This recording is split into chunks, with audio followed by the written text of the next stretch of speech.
आज एक नवीन कार्य का हम प्रारंभ कर रहे हैं। वैसे ई-नेवी एकदम से नवीन नहीं है। नवीन इसलिए नहीं है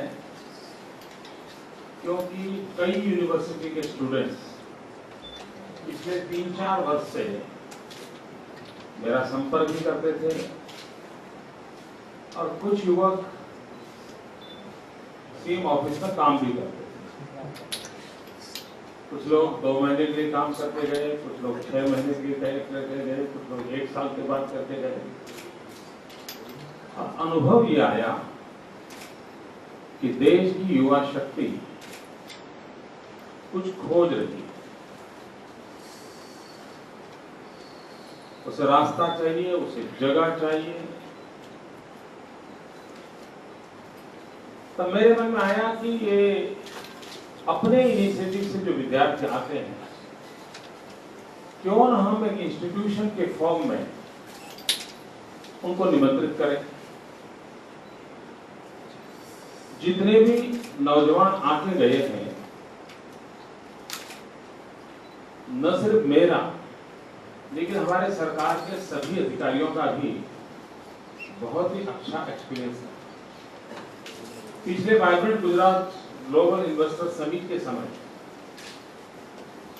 मैंने प्रयास पूर्वक करीब 40 नौजवानों के यहाँ लाया था और किसी न किसी अफसर के साथ सहायक के रूप में उनको उस काम में लगाया था। और सभी अफसरों से जो मेरी बात हुई, कुछ लोगों से शायद रह नहीं होगी लेकिन ज्यादातर लोगों से हुई, सबका मत था कि नौजवान 2 महीने 3 महीने उनके पास रहे, कई काम उनकी मेहनत कम है। टेलीफोन लगाना तो तुरंत लगा देते थे, बड़ा सहायक था। और इसलिए vibrant Gujarat global investor summit के समय जो लोड होता है, वर्कलोड होता है, उसको काफी मात्रा में वो सहायक के रूप में उठा लेते। उन नौजवानों को मैंने पूछा तो उनको भी आश्चर्य था कि हम तो बाहर बैठे, हमारी इंप्रेशन ये थी सरकार वाले काम ही नहीं करते, जबकि हम देख रहे हैं कि गुजरात के अफसर लोग रात को 12 बजे 1 बजे तक मैदान में खड़े हैं, काम कर रहे हैं। यानी वो सरकार के संबंध में जो घिसी-पिटी इंप्रेशन थी उससे बिल्कुल अलग इंप्रेशन लेते थे। यानी ये टू वे कम्युनिकेशन जो है, इसने अपने आप में एक नई ताकत भरी है। अफसरों को लगा कि नौजवानों का आना अच्छा रहा, नौजवानों को लगा नहीं भाई सरकार में तो बहुत कुछ होता है, बहुत कुछ काम चलता है। यानी पॉजिटिव अप्रोच। इन सारी घटनाओं को देखते देखते मेरे मन में ये विचार आया कि क्यों न एक निश्चित फॉर्म में इसको एक व्यवस्था के रूप में विकसित किया जाए। और उस विचार में से चीफ मिनिस्टर्स फेलोशिप, इस कार्यक्रम का आज विजयादशमी के प्रारंभ दिवस, शुभ दिवस पर हम प्रारंभ कर रहे हैं। भारत में यह पहला अपने प्रकार का प्रयोग है और मैं भारत के और भारत के बाहर रहने वाले भारतीयों को, नौजवानों को इस कार्यक्रम के माध्यम से निमंत्रण देता हूं। आपके मन में सरकार की व्यवस्थाओं को समझना है, आपके मन में आपकी टैलेंट का आने वाले समय में कहीं सही उपयोग होना चाहते हैं, आप मानते हैं कि आपकी टैलेंट और भी शार्पन हो। इन सारे कामों के लिए एक अच्छा मंच इस व्यवस्था से देने का राज्य सरकार का प्रयास है। भारत आज दुनिया का सबसे युवा देश है। भारत का युवा होने का इसके पहले भी शायद कुछ शतकों पहले अवसर आया होगा। किसी न किसी देश को कभी न कभी युवा होने का अवसर आता है। आज अगर यूरोप में बुजुर्ग तो ज्यादा दिखता है, तो कभी यूरोप में युवा ज्यादा दिखे होंगे। तो हमें ये समय बहुत मिला, लेकिन पहले जिन जिन देशों को युवा होने का अवसर मिला है और हमें मिला है, उसमें आसमान जमीन का अंतर है।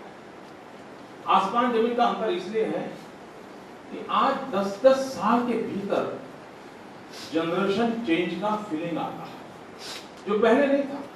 पहले एक पीढ़ी दूसरी पीढ़ी के फर्क मतलब 19-20 का रहता, परंपराएं वैसी की वैसे रहती। आज ऐसा नहीं है। आज जगत बहुत तेजी से बदल रहा है। यानी 35 साल का युवक और 25 साल के युवक के बीच में भी बहुत बड़ा अंतर है।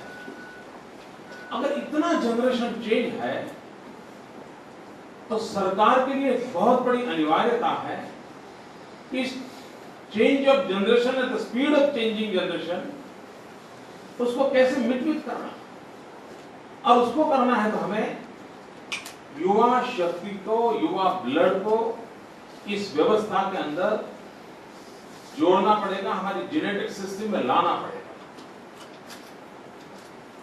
सरकार की जो प्रक्रिया है वो प्रक्रिया इतनी लंबी होती है कि उस प्रकार की प्रक्रिया में व्यवस्थाओं को विकसित करते करते करते 2-2 सरकारें चली जाती हैं। बाय एंड लार्ज सरकार में एक इंप्रेशन भी ऐसी रही है बाहर कि भाई ये ब्यूरोक्रेट लोग ऐसे होते हैं, किसी को घुसने नहीं देते। ये सारी छवि के परे गुजरात की एडमिनिस्ट्रेशन ने एक नए इनिशिएटिव में मेरा साथ और सहयोग दिया है कि हमें चाहिए नई टैलेंट चाहिए, नया ब्लड चाहिए, उत्साह चाहिए, नई सोच चाहिए। अगर मुझे 21वीं सदी के अगुवा के रूप में राज्य को डेवलप करना है तो मुझे इस नई शक्तियों की जरूरत पड़ेगी।